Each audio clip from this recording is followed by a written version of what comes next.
If you're looking for a way to supercharge your spiritual development, this shift could change everything.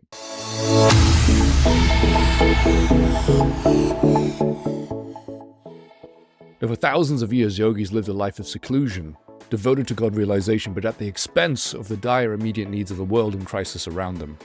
And at the same time, many other people devoted themselves in service to others, but stopped going within to nurture that flame of spirituality within them, which motivated them in the first place. So in this week's episode, I talked to Richard about leading a life with this essential balance between going within and serving others, which he has done, by the way, and which is necessary to our enlightenment. Hello and welcome back to the Spiritual Freedom Show with Richard Lawrence. My name is Darren Ball, and this is the podcast helping you to awaken your chakras, to unlock your psychic powers, and to discover true spirituality. Now in this episode, we look at this all from a metaphysical point of view.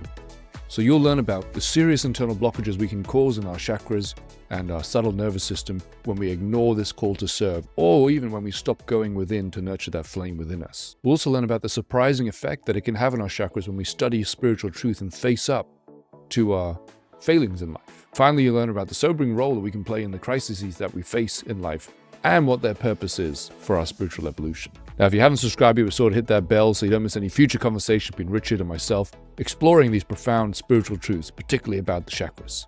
Richard. Darren. So today we're focused on the relationship between our inner life and our outer life. Wow. And why this balance is so important in the spiritual path. That's so big. It is big. That's everything, isn't it? It is everything. But what also fascinating part of this, I think, which we'll come on to a bit later in the show, is the role of tests that we face in our life. And what's actually happening when those tests take place. I mean, because we often talk about them from a philosophical point of view and maybe in the context of karma and whatnot, but we don't really talk about them necessarily at a metaphysical level. And I think that's one of the most interesting insights that I think we can share today. Indeed, yeah. But first, a lot of people talk about work-life balance, don't they? But here we're talking about in and outer life balance, which is the real one I think we should be talking about. So, you could call it service development balance. Yeah, that would be another synonym to use for it. Yeah. But why should we care about this? I mean, what can go wrong otherwise? I mean, what is the essence of it's a funny thing. I found this incredible quote in the Upanishads, which are very old Hindu writings. And what's incredible about it was that it was in the Upanishads. Okay. Because you don't expect to find it there, because those ancient teachings focus very much on inner development. Yeah. And in those days, often they would regard the outer world as maya, delusion, which I don't think is quite right. So something to detach from completely. Completely detached from. Yeah, Go within. Their intent was to raise their kundalini, if they were thinking that way, or if you like, their consciousness, their meditation, however they looked at it, to the highest level, and then enter nirvana, and it's all over. They weren't interested on the whole in the physical world too much. And there's a great example of this is a master called Chang Fu, who, although it sounds like a Chinese name, he may have been Chinese of origin, I don't know. He worked through the Tibetan systems. Actually, he's given some fantastic advice through Dr. King. And in very simple words, including about the chakras, as a matter of fact. Oh, really? I didn't know that. Yeah. I've seen that. Yeah. Because, of course, Tumo, which was a Tibetan system, is very close to Kundalini Yoga and the chakras. It's different terminology, but similar concepts. But he did that. He allowed, well, long story short, his body was burnt. He left his body, and it was found by some people, and they thought he was a holy one, and they burnt it on a shrine, I believe. Well, they thought he was dead, basically. They thought he was dead. I think they burnt it, or did they bury it? I think they burnt it. His body was found by some people who saw him as a holy man, and I think they burnt the body, which was part of their ritual. Certainly it was uninhabitable. And so he had left the body, though, my point being, to go to higher spheres, enter higher states of consciousness, without a thought of returning to the body one way or the other, possibly. Certainly not visualizing what might happen to his body. It was not of concern to him at that moment. That's very much in keeping with the old teachings, the old approach, which you found in India, you found in China with some Taoists as well, Tao Te Ching and so forth. That's the old Eastern approach. I think it's taken too far. I don't think to see the physical world as illusory is very helpful. Certainly not helpful if you're going to live a life of service, but better is how Mars Sector 6 describes it, as a reflection. The energy level, the auric level, if you like, the etheric level is more real. But it does exist, and you've got to work with it. Anyway, so that's the background. So in this Upanishad, I came across this statement, which you wouldn't expect to find. I'll tell you, it's the Isha Upanishad, and this is the statement. In dark night live those for whom the world without alone is real. In night darker still, for whom the world within alone is real.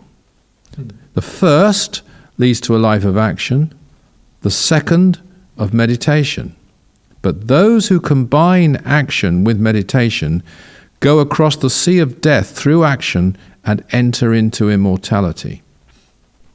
It's like thousands of years ahead of its time. Yeah, extremely balanced and very unusual from that particular source. And actually saying that it's even worse, really, to focus only on your inner development to the exclusion of the outer world. I agree. Very surprising in that context to find it there, isn't it? So both are essential.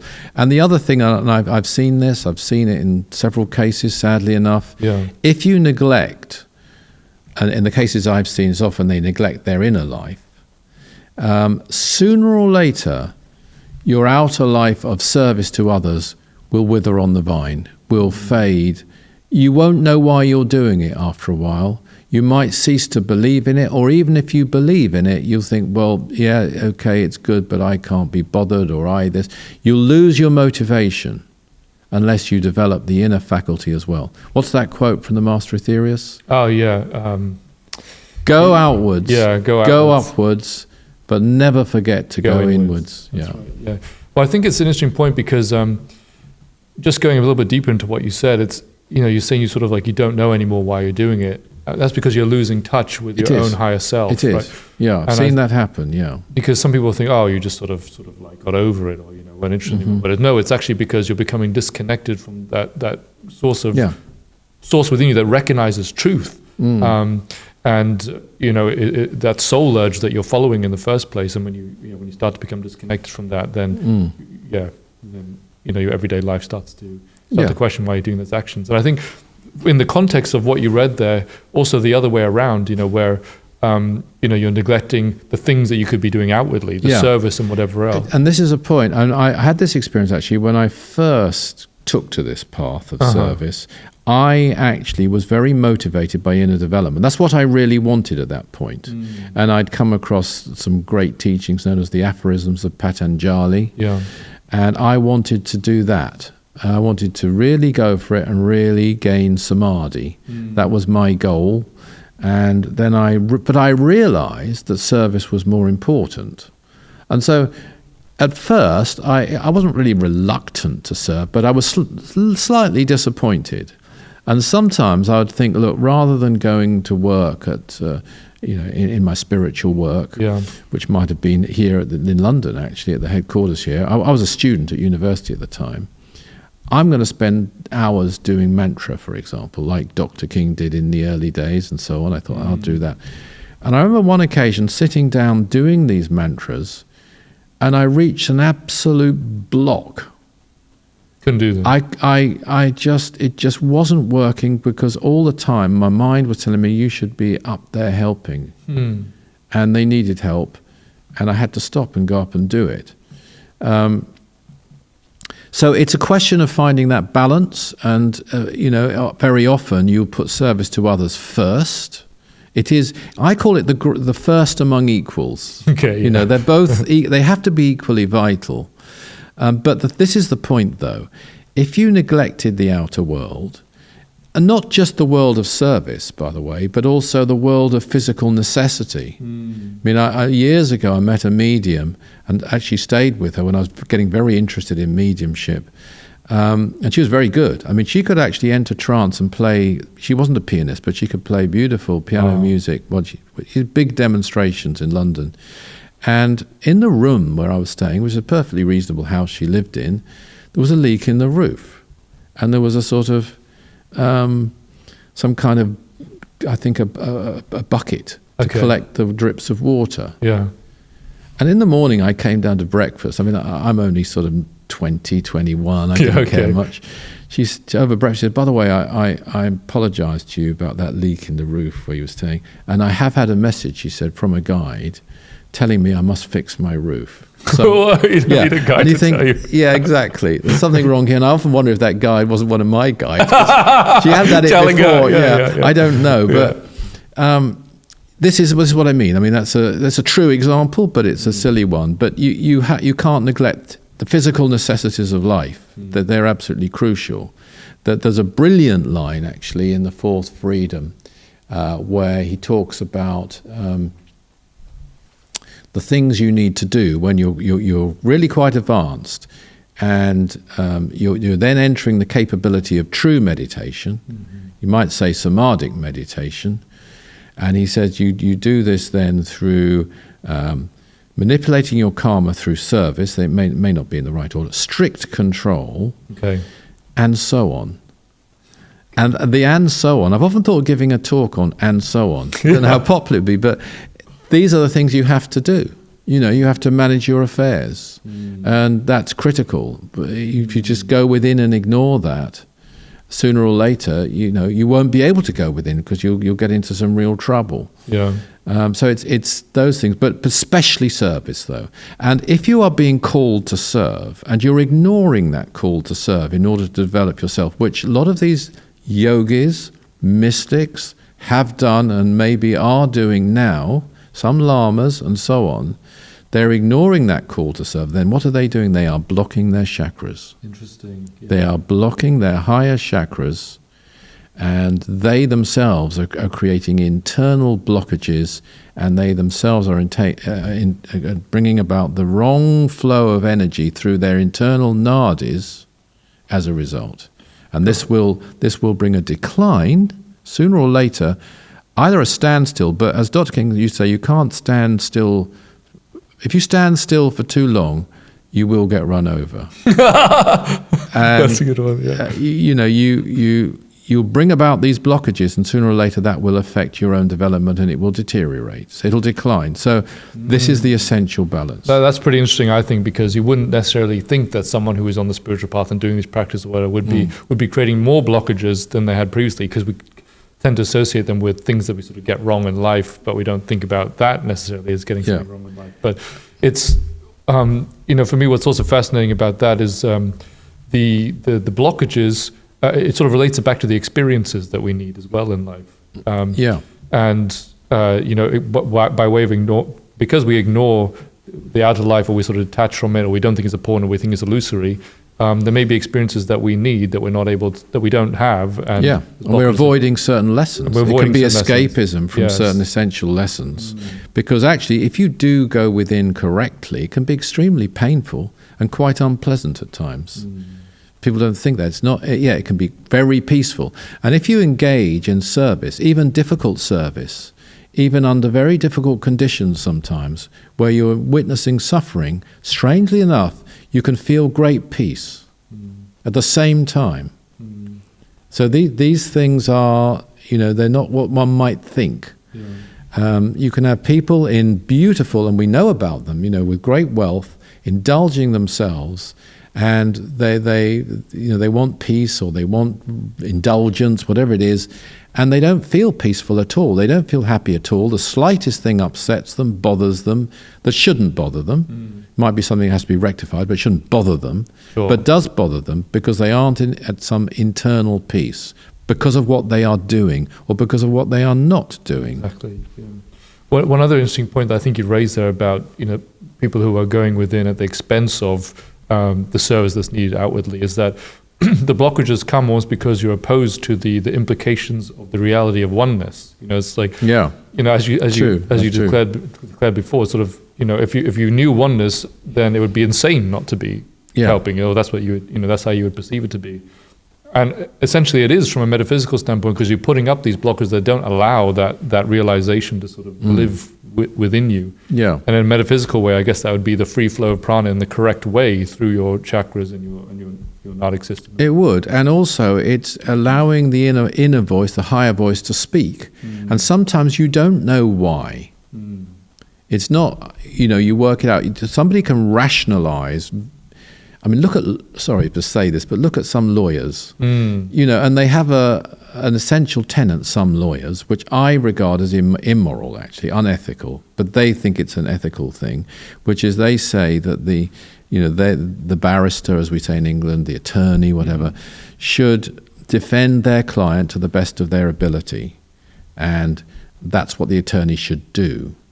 Now, if that attorney, I would say somewhere down the line, they must have sometimes some inkling that their client is actually guilty. Yeah. They must have some inkling somewhere down the line that they are saying things that aren't right. They, the attorney, and they might be saying them brilliantly, extremely cleverly. They might win. We have cases where they have won and got a client off that was guilty. Now, you're in a very vague area there. If you're listening to your higher consciousness and you're following it, which would be very difficult to do as an upcoming lawyer anyway, if you hadn't established yourself, because you'd have to take the cases that came to you. Sure, you don't get to choose. But that's still not necessarily right. I'm only taking that as one example. You could take many examples. You could take the example in perhaps in the spiritual field, more spiritual field anyway, of a life coach who says, my goal is to enable you to fulfill your dreams, whatever those dreams are, without discriminating, is this actually a good thing for this person? Sometimes they might know that it isn't, but their job is to help them to attain it. So you're in a sort of moral grey area. And then we have these sort of pop contests on TV. Not that I actually watch them, but but I have come across this where they say, the person trying to win it saying, "Help me to live my dream. This is my dream. Help me to live it." Actually, we don't know whether that dream that young person has is actually good for them. And in some cases, there have been some tragedies of people who have died, who've had great success and fame. So all these things, but if we're guided by our higher self, this is really above morality in terms of working out a moral code. Sure. This is something that will prompt us, and then we can then apply our understanding to that as to why that inner voice is saying this, as opposed to the other way around. You gave, when we were chatting the other day, you gave a great analogy of sort of like walking past a car accident to kind of bring out this point that we're trying to make here. Yeah. Yeah, I think it would be worthwhile to go through that. Yeah. You talked about the example of someone walking past and either deciding or not deciding to do something about that. Yeah. The effect that would have internally within them. Yeah. So I think the example must have been, I suppose it's the Good Samaritan, isn't it? But in a way. Yeah. But, we come across these things and, once one's called the ambulance, done everything one can do, sometimes we come across things in life that we just don't want to bother with, frankly. And we just don't get involved when we could get involved, safely get involved and help in some way. Now, if we do that, obviously we haven't performed the act of service we should have performed. And probably all of us have done this at some point in our lives. We haven't spoken up for someone. We haven't done what we could have done. Sure, yeah. When that happens, though, as well as not doing, immediately an internal blockage comes into our internal system, because the call to do that was there, even if it was very faint. In a completely psychotic person sometimes, or pathological person, they're said not to feel guilt. But it's there somewhere, buried within them, in their higher consciousness. Every time we do that, we're blocking it off, making it less accessible to us, and then creating this network of internal a confluence, a nardic confluence, which causes blockages. And we have significant ones within our auras, major ones, minor ones, and wrong directional challenge. So we involve. Yeah. So the point here I'm making is that the outer world, even a small event, or may not be a small event, but even something where you could help and you don't, and you you walk on, you might think, well, no harm done. You might think in more general terms, well, I'll get some bad karma from that. Yes. And that is true, but how will it manifest? It'll manifest initially as an internal blockage within us that then needs to be unraveled. Then karmic experience, which is not a punishment. Now, you walked past an accident, did nothing, now you're going to have an accident. Yeah. It's not the punishment. Right. It's that you learn to unravel that internal blockage. I think it's very interesting that when Dr. King, and I've mentioned this before, first raised Kundalini in its entirety through his base center, through a forced method. He used Kundalini yoga, which he didn't recommend other people to do, and it was in its entirety. But he was burning up, and the burning caused tremendous pain. But he was burning, because it's a burning sensation, it's fire of Kundalini. Yeah. It's also burning up karma, he said. So the internal is an absolute perfect reflection of the external. That's why you can't neglect either successfully. If you do, sooner or later, you'll go back to square one. If you ignore the inner life, and I've seen this, and people, they come to the path. I've met people inside the Aetherius Society and outside as well. They've come to their particular path. They've thrown themselves into service because they're inspired to do so. They stop building their internal reserves, and they suddenly reach a point where they don't know why they're doing it. Or they may know why intellectually, but they don't want to be doing it. And they create a sort of crisis for themselves, and sometimes they will fall at that point, as it were, from the path. At least, unless they have that internal and then they'll go all the way back to square one, or maybe below square one, just in order to, depending how far they take it, to unravel this inner voice which is calling them to take to this path. Oh, that's fascinating to see it from both sides. Actually, the example you just gave, but also the example of the person who's their life has already gone too far in the other direction, you could say, and there's a crisis that comes into their life at that point to rectify that imbalance, to bring them back towards the path and their own higher self guidance. No, I think it's a brilliant explanation of what's going on metaphysically, in the context of this broader philosophical discussion we have about experience and tests and karma. There's one other point you made there, which I thought was also interesting, is that not all opportunities are sort of made equal. Not all tests are made equal. True. That especially today, there are things that we can do which would be massively transformative in terms of our karma and therefore our internal state. Yeah. Maybe you can elaborate. Well, a moment can come in your life where you get a massive opportunity, and it's absolutely enormous, and there is a difference between making a mistake in a small way and missing out on something gigantic. And one of the examples that's often given by theological people is the thief that was on a cross next to Jesus. Who at that moment, he'd obviously been a thief, but still he I don't remember the full story, but he was supportive, had faith in Jesus, I think, at that moment, and helped in some way Jesus at that moment. And, he thereby earned very, very positive karma from doing that. That was like a moment for him. There are much bigger examples than that, actually, by people who could really do things. They could save lives. You look at some of the decisions made by some politicians, even, if they get into a certain position, and some of them not equipped for it because their decisions could cause thousands of death, or their lack of action could bring thousands of death, or it could save thousands of lives. These things have a massive karmic impact on you.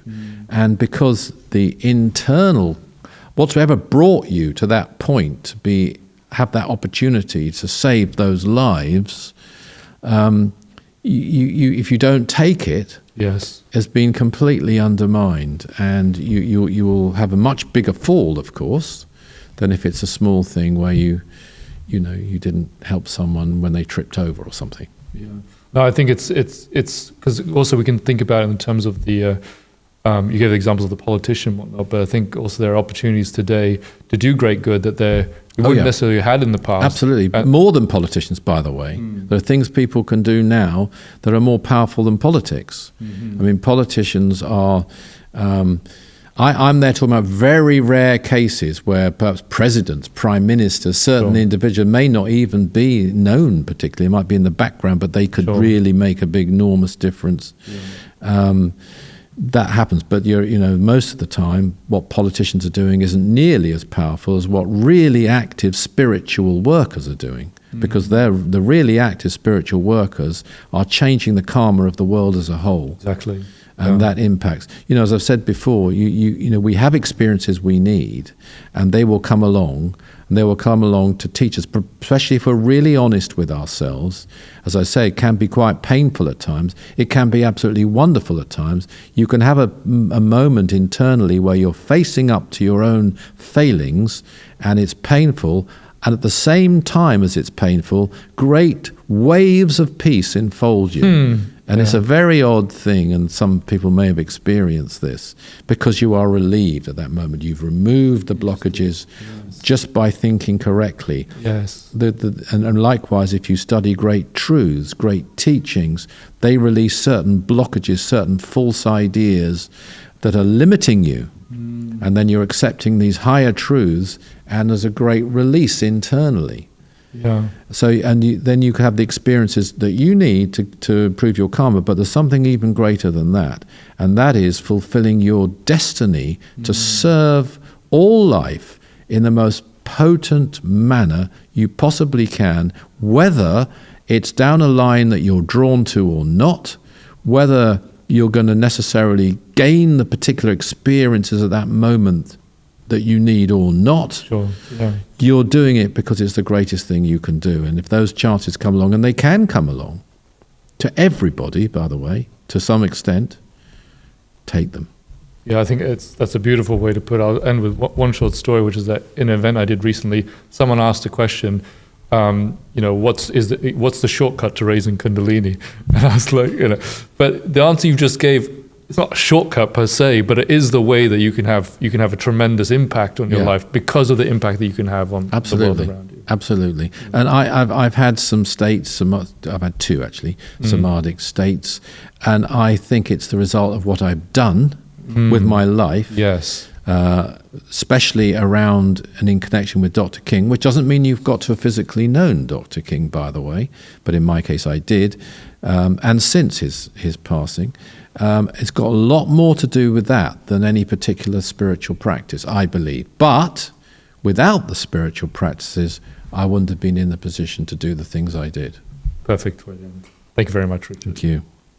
There are 3 takeaways I want to offer you from the show today. First of all, if we are being called to serve and we ignore that inner or that outer prompting, we are creating or even reinforcing the existing blockages within our subtle nervous system, because we are blocking that flow of higher inspiration that we are denying. And sooner or later, we're going to hit a wall in our spiritual development because we are not allowing that realization of oneness to live within us. And second of all, if we are serving others, but we are not making the time to go within, we may lose touch with that flame of inspiration which motivated us in the beginning. We may let our consciousness become so detuned that we fall from the path, and that is a tragedy for our spiritual evolution. And thirdly, these blockages are very real, and they must be worked out eventually through experience, and that's the purpose of karma. But we can take this into our own hands by consciously living a balanced life of going within, of serving others, and of studying spiritual truth. Now, if you enjoyed that episode about leading a life, about this essential balance between our inner life and our outer life, be sure to hit that bell so you can subscribe for more. You can also check out this video over here, which talks about how advanced people use their chakras differently and what we can do to be more like them.